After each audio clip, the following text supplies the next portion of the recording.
If we go to a playground and there aren't any kids at the playground, he said, he asks, where are the kids? He just really has this deep desire to have friends.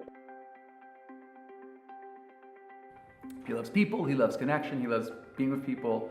And when you see him on a playground and get dysregulated and not be able to connect with the people he so desperately wants to be connected to, it's just heartbreaking. Are you 8?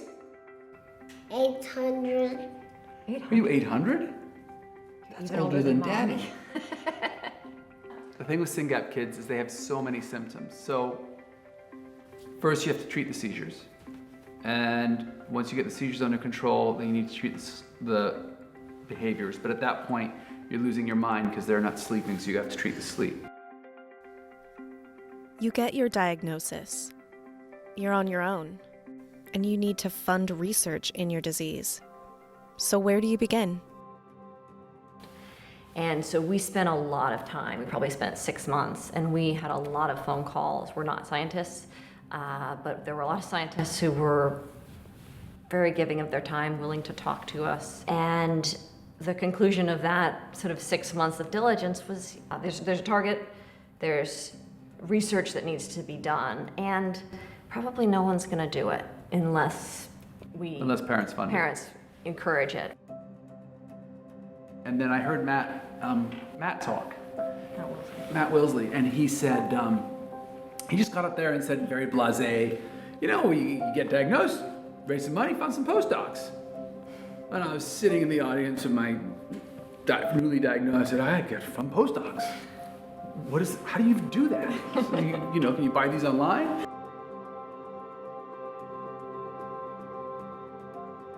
You figure out what skills you have and start from there.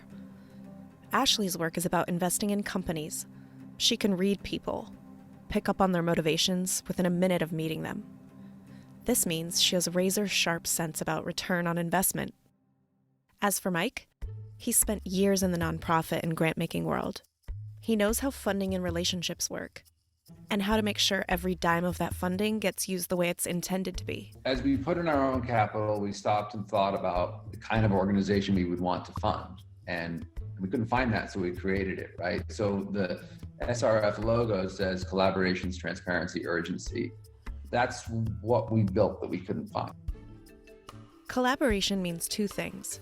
First, it means building a team. For Ashley and Mike, that team consists of a dozen other parents of kids with SynGAP. A dad who's a doctor, who reads every paper out there about the disease. A mom who works in a lab. An expert in project management. A sales rep with a knack for fundraising.